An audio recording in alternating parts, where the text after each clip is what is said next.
guys. Hindi yun nakalayo guys. Alam ko nandyan kasi po. Tinaman siya ko. Ito yung mga gamit sa bata niya. Nay! Surrender na lang, Nay. Hanggat maaga pa. Tutulungan ka namin financially at saka ayun siya guys, dala po niyang bata. Nay? Tanawan niyo maayo yung bata, Nay. Luoy kayo ba? Dili siya pwede diya, Nay. Naghihirap po ako, Nay, dito, Nay, para mapuntahan po kayo. Para maging normal po ang inyong anak. Isipin mo mabuti, Nay.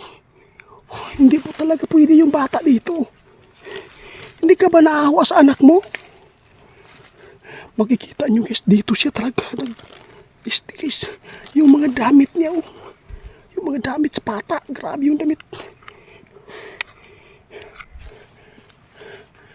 Nay, wala pong intensyon na masama po yung pakay ko, Nay. Sunod ba natin guys?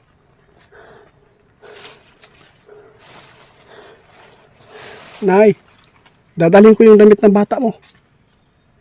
Hintayin mo ako dyan, ha. Huwag kang matakot po, Nay. Gagamutin ko po kayo. Sunod ba natin guys? Pagka po mapapaamo natin guys. Mayroong tagulilong po yung nanay guys. Biglang nawawala. Baka may kasama dyan dito.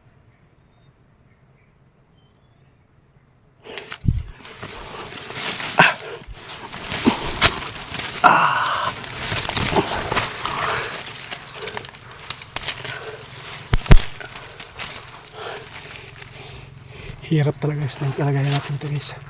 Tingnan nyo guys, pero simple lang po sa kanya guys. Okay.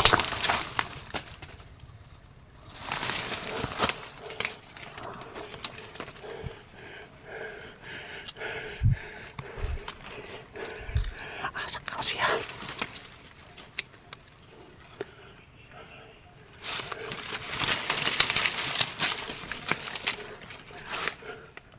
Nay?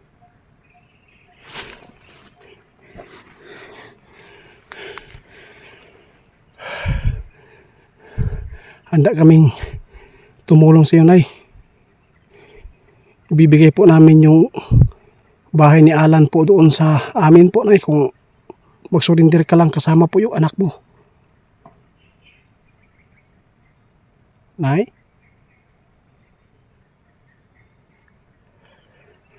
Grabe guys, kagaling niya guys. Bigla siya nawawala.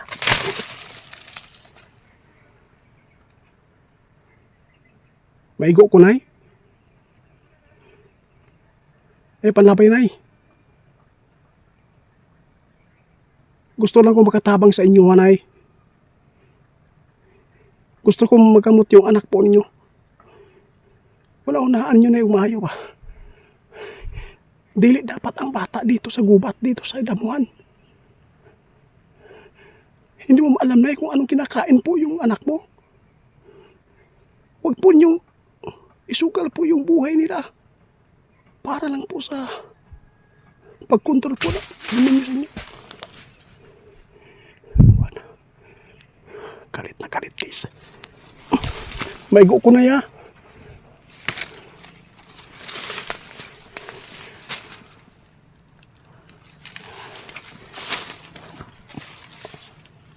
Dili dautan akong pag-anhi diri, Nay.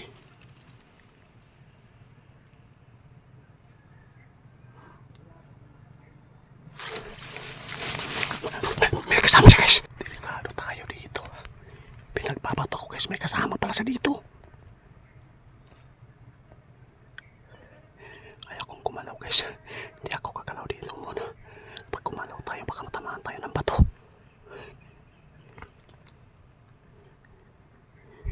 Nakatakas yung mag-ina. Ito yung gamit guys. So, tinala ko. Tinala ko lang ito para po maibigay ko sa kanya.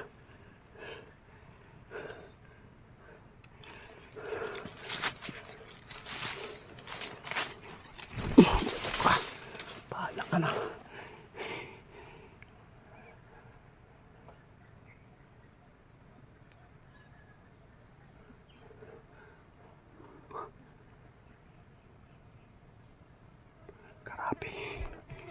Hindi ako makapaniwala guys na 3-year-old na bata dito pinapatulog. Ano kayang kumot kapag gabi? Dito sila nagtatago guys. Lumayo po siya, dumistansya po sila dito sa kung saan natin nahuli yung isa. Dito po sila, akala siguro hindi natin pupuntahan dito. Nabutan natin kung makanta.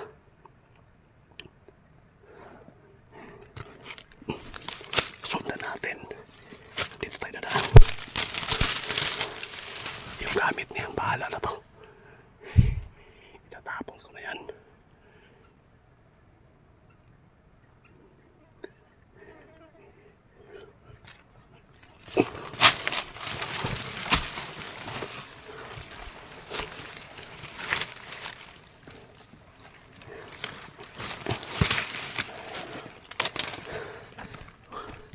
Wala tayong dala guys, pero nahirapan tayo umakyat.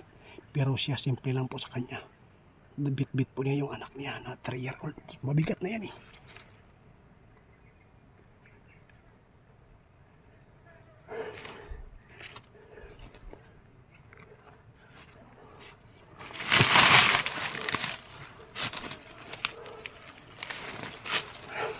Sulindir ba kanay? Ito yung kamay ng ani.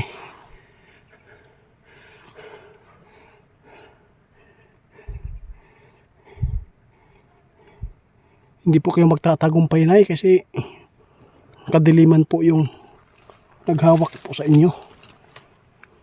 Wala pong katahimikan po yung ginagawa po nyo dito kung dito lang kayo natutulog. Papayag po ba kayo makagat ng ahas yung anak po nyo 3-year-old? Tingnan po nyo yung damit mga buslot. Saan mo na guys? Ito pa. Nakakaawa po guys kung ganito po yung mangyayari po. Dapat mag-ingat po tayong lahat para hindi kayo matulad nito sa nanay na nagtatago dahil po sa kanyang bertod. Sundan pa natin guys. Hindi tayo alis dito guys kung hindi natin makuha yung bata. Iwan natin yung mga damit niya dito. Tara. Sobrang hirap guys. Ilinaanan natin. Nakatakas pa yung bata.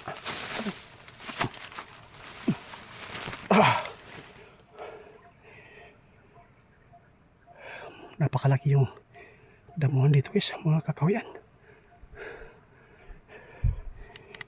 Sobrang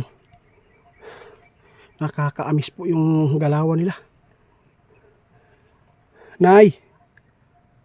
Nay! Balikan ta kaunya na ya. Para lang makasurindir ka. Para maging normal anak mo. Guys, balikan natin dito guys. Sobrang po talaga nakakaawa po yung kalagayan po ng bata. Pinapatulog dito sa may damon yung mga damit taon niya. Gamay kaayo pagaman. Diyan lang sa ilalom. I-update ko sa inyo guys ha. Hindi ko ito tatantanan guys. Hanggat mahuli natin 3-year-old.